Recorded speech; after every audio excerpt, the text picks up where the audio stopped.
नमस्कार, आप देखना शुरू कर चुके हैं ज्ञान कोश।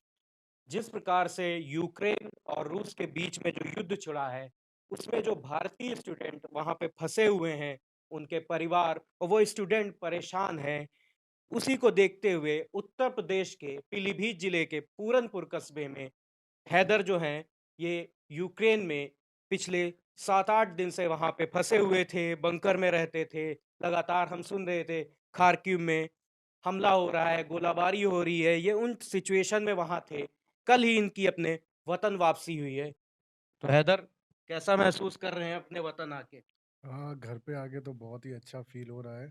बट जो परेशानी हम लोगों ने यूक्रेन के अंदर उठाई है, वो कभी भी लाइफ़ में इतनी परेशानी नहीं उठाई है। हम लोग यहाँ पे वीडियोज़ वगैरह में देख रहे थे, जो इंडियन स्टूडेंट हैं, उनकी हालत वहाँ पे बेहतर नहीं थी। आप लोग खार्किव थे। जी, खार्किव जैसा कि रूस बॉर्डर के नज़दीकी एरिये हैं। जी। वहाँ पे आपने उस टाइम जैसे ये अटैक हुआ तो उससे पहले क्या आप लोगों को कोई एडवाइज़री मिली थी कि अटैक होने वाला है? इंडियन गवर्नमेंट की तरफ से आपको कोई नोटिफ़िकेशन मिली थी, ऐसा कुछ हुआ था? नहीं सर, देखिए इंडियन गवर्नमेंट की तरफ से हमको कोई भी एडवाइज़री नहीं आई थी, ना इंडियन एम्बेसी की तरफ से कोई भी एडवाइज़री नहीं आई थी। उनका कहना ये था कि नॉन एसेंशियल जो भी है, वो टेम्परेरी लीव कर दें।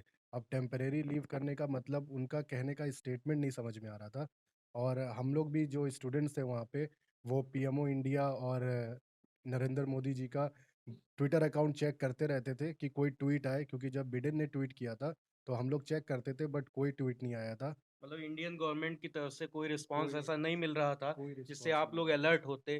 तो जब वहाँ पे फर्स्ट टाइम अटैक हुआ, जब रूस पे ने हमला करा यूक्रेन पे, उसके बाद से आप लोगों के वहाँ पे रहने में क्या बदलाव आया? आप लोगों को कैसे वहाँ पे सर्वाइव करे जो आप 6-7 दिन वहाँ पे रहें, बंकर में रहना पड़ा, घरों को छोड़ के मेट्रो स्टेशन के नीचे रहना पड़ा। तो क्या सिचुएशन थी? फूड वगैरह की कैसी सुविधा थी वहाँ पे? खाने के लिए कोई प्रोवाइड करे जा रहे थे? जैसे हमने सुना है कि खालसा एक संस्था है, वो वहाँ पे फूड वगैरह प्रोवाइड कर रही थी। यहाँ खालसा संस्था पोलैंड में प्रोवाइड कर रही थी, हुँ। बट खार्किव में कोई भी ऐसी व्यवस्था, कोई अरेंजमेंट किसी की तरफ से नहीं था। जो कुछ था वो हमको खुद करना था और हम लोग सेल्फ जाके मार्केट में जाके अपना स्टॉक लेके आ रहे थे सारे लड़के। फिर हम लोगों ने मॉर्निंग में डिसाइड किया था कि हम लोग यहाँ से अब निकल लेते हैं। तो हम लोगों ने बहुत से लड़कों को रेडी किया कि सिचुएशन आगे बहुत ही ख़राब होने वाली है। तो सारे लड़के और जो भी लड़की हमारे साथी सब एग्री हुई और हम लोग फिर अपने फ्लैट से निकले। तो कोई टैक्सी नहीं आ रही थी। फिर तो प वही आप जो खार्किव से निकल के पोलैंड के बॉर्डर पोलैंड में इंटर होने तक क्या प्रॉब्लम आपको फेस हुई? किस तरीके से आप लोग पोलैंड तक पहुँचे थे? जैसा कि इंडियन गवर्नमेंट लगातार बोल रही थी कि हम अपने जो इंडियंस हैं उनको इवैक्यूएट करेंगे। लेकिन अगर बात करी जाए यूक्रेन में किसी भी प्रकार की स्टूडेंट्स को कोई सुविधाएँ नहीं मिली इंडियन गवर्नमेंट की तरफ से, तो आप लोग पोलैंड तक कैसे पहुँचे थे? देखिए, पोलैंड तक पहुँचना हम लोगों के लिए बहुत ही रिस्की और डेंजरस था।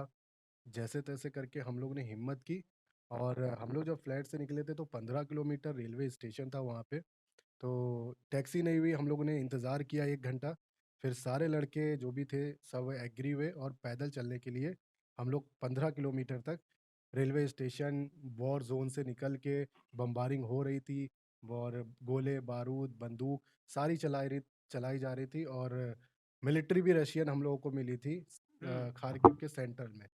तो टैंकर उनके खड़े थे, तब हम लोग बहुत डर गए थे तो वहाँ अच्छा, पे। जिस टाइम आप लोगों को रशियन आर्मी मिली थी, उस टाइम उनका क्या रिस्पॉन्स था? आप लोगों ने भी देखा, आप सब डर गए होंगे, लेकिन उन लोगों का जी। क्या रिस्पॉन्स था वहाँ पे?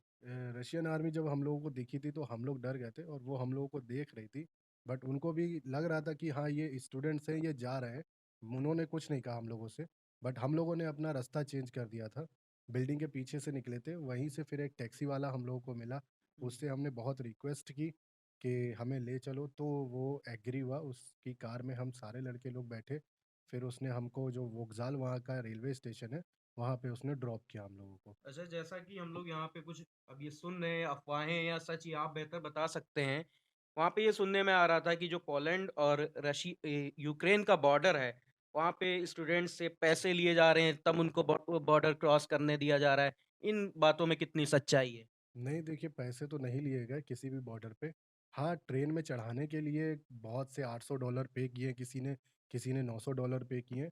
बट बॉर्डर पे किसी ने भी कोई पेमेंट नहीं की, कोई भी बॉर्डर चारों में से। हाँ, बॉर्डर में तकलीफ़ बहुत हुई है, उन्होंने हमारी कोई भी सुनवाई नहीं की और हम लोग 10 घंटा -10 टेम्परेचर में खड़े रहे। बहुत सी लड़कियों की तबीयत ख़राब भी हुई है उसमें, बॉडी उनकी कोल्ड हो गई थी और एम्बुलेंस भी वहाँ कोई भी एम्बुलेंस का अरेंजमेंट नहीं था। अच्छा, एक जो कुछ वीडियोस वायरल हो रहे हैं कि आर्मी जो है, पोलैंड की आर्मी इंडियन स्टूडेंट्स को लातों घूंसों से पीट रहे हैं, ये सब क्या? वो पोलैंड की आर्मी नहीं, वो यूक्रेनियन आर्मी थी। हुँ। वो हम लोगों को चेक पोस्ट से क्रॉस नहीं होने दे रही थी और वो लड़कों को मार भी रही थी और अपनी जो राइफ़ल थी वो भी रीलोड कर रही थी, जैसे कि हम लोगों को धमकाना चाह रही हो और वो पार्शियलिटी कर रहे थे, यूक्रेनियन पीपल्स को पहले जाने दे हुँ। रहे थे। हम लोग 4 घंटे से खड़े थे और 4 घंटे के बाद कोई भी यूक्रेनियन पीपल्स आता है, वो उसको निकाल दे रहे थे और हम लोग -10 में खड़े थे वहाँ पे। अच्छा, अभी आपके साथ के कितने ऐसे स्टूडेंट हैं जो अभी भी वहीं खार्किव में फँसे हुए हैं? कोई आपके कॉन्टैक्ट में है ऐसे? हाँ, फर्स्ट ईयर के हैं कुछ लड़के, ज़्यादातर फर्स्ट ईयर के ही हैं। अभी वो वहाँ पे फँसे क्योंकि उनका पासपोर्ट और वीज़ा का दिक्कत थी, इसीलिए वो वहीं पे रह गए हैं। अच्छा, खार्किव से पोलैंड बॉर्डर तक आने में इंडियन गवर्नमेंट की तरफ से आपको कोई सहायता मिली? देखिए, इंडियन गवर्नमेंट की तरफ से ना हमको पहले सहायता मिली थी कोई और ना खार्किव से हम जब पोलैंड की तरफ गए, तो वहाँ पे भी हमें कोई सहायता नहीं मिली। हाँ, 2 दिन पहले इज़राइल की बस आई थी एक, वो अपने इज़राइल के सिटिज़न्स थे, उनको स्ट्रीट से वहाँ के रिसीव करके और उनको लेके गई है। तो वो उनको यूक्रेन के सहायता अंदर से लेके गए थे। हाँ, उनको सहायता मिली बट हम लोगों को कहा गया कि आप सेफ ज़ोन में आ जाइए और वहाँ से हम आपको निकालेंगे। लखनऊ की एक स्टूडेंट हैं, उनका एक वीडियो वायरल हुआ जिसमें उन्होंने ज़िक्र करा कि रशियन आर्मी वो कुछ इंडियन गर्ल्स को बंधक बनाए बनाए हुए थे। उनको ले गए, उनका अता-पता नहीं। इस बारे में कोई जानकारी आपको वहाँ से? नहीं, ऐसी तो कोई इन्फॉर्मेशन नहीं है। बट हाँ, लड़कियों के साथ गलत हुआ है, लात घूँसे मारे गए उनके, बट बंधक अभी तक किसी को नहीं बनाया ऐसा। आप लोग इंडियन एम्बेसी को लगातार कांटेक्ट कर रहे थे, आपके कांटेक्ट में नहीं आ रहे थे।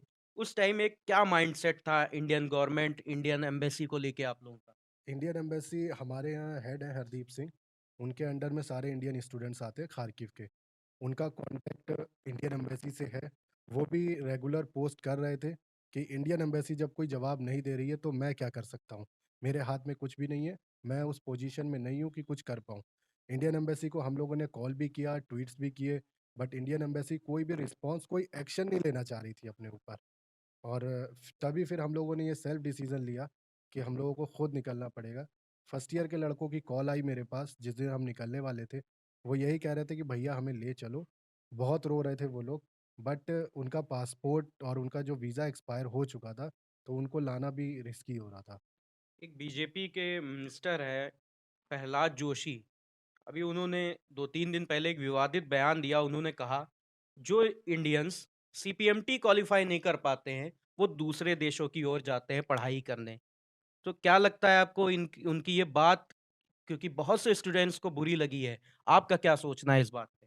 देखिए सर कि एग्ज़ाम की बात ये है कि एग्ज़ाम में बहुत से बच्चे पास भी होते हैं, बहुत से रह भी जाते हैं।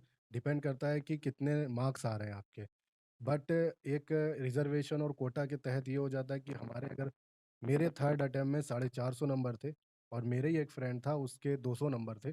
उसको यहाँ की मेडिकल गवर्नमेंट सीट अलॉट हो गई थी, बट हमें नहीं अलॉट हुई थी। रिज़र्व कोटा के तहत जी, उनको और 200 नंबर पे अलॉट हुई। अलॉट हो गई थी, हमें नहीं अलॉट हुई हुँ। थी। तो वो चीज़ भी एक अंदर से बहुत बुरी फ़ील होती है कि क्या हम उसके काबिल नहीं है कि हम इतने नंबर लाके भी अभी भी तैयारी कर रहे हैं और वो 200 नंबर पे अपना एमबीबीएस पा गया। दूसरा कहीं न कहीं ये फैक्टर भी है, इंडियन अगर प्राइवेट एमबीबीएस कॉलेजेस की बात करी जाए तो जी, उनकी जी। फ़ीस बहुत हाई है, जी। जिसकी वजह से स्टूडेंट्स जो हैं, वो फ़ॉरेन कंट्रीज़ को प्रेफ़र करते हैं। हाँ, यहाँ के जो प्राइवेट्स हैं, अब या तो उसकी फ़ीस कम की जाए, बट फ़ीस उनकी बहुत ज़्यादा हाई डिमांड उनकी कॉस्ट है और इसीलिए इतना एफ़र्ट नहीं कर पाते बच्चे।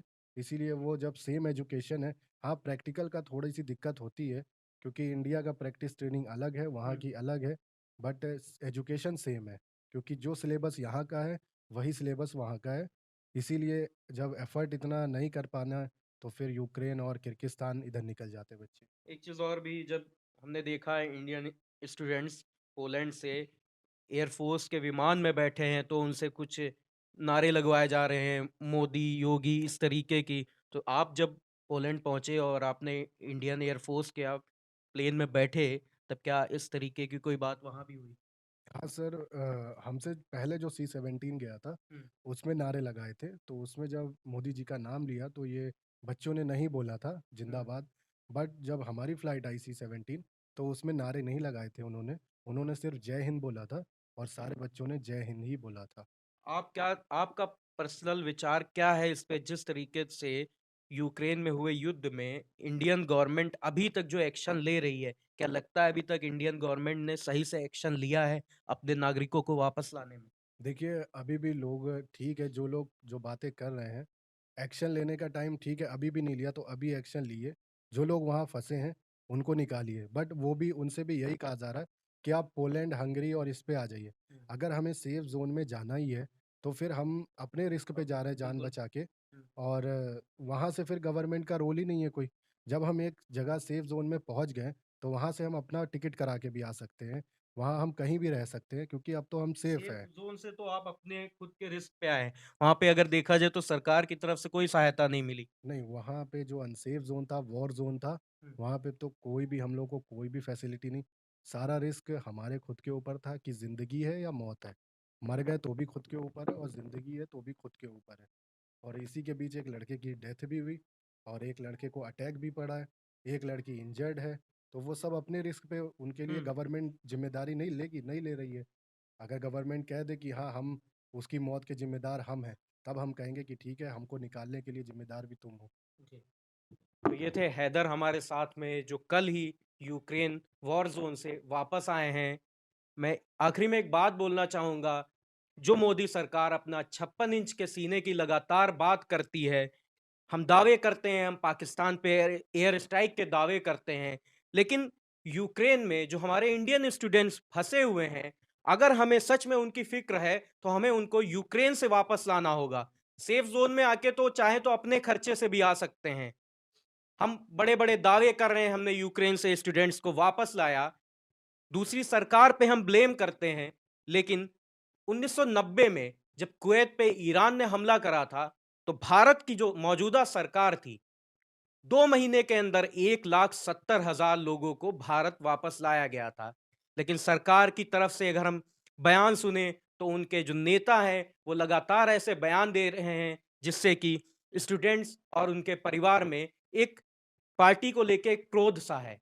यह वीडियो अगर आप फेसबुक पेज पे देख रहे हैं, तो पेज को फॉलो करें, यूट्यूब पर देख रहे हैं, तो चैनल को सब्सक्राइब और बेल आइकन प्रेस करें।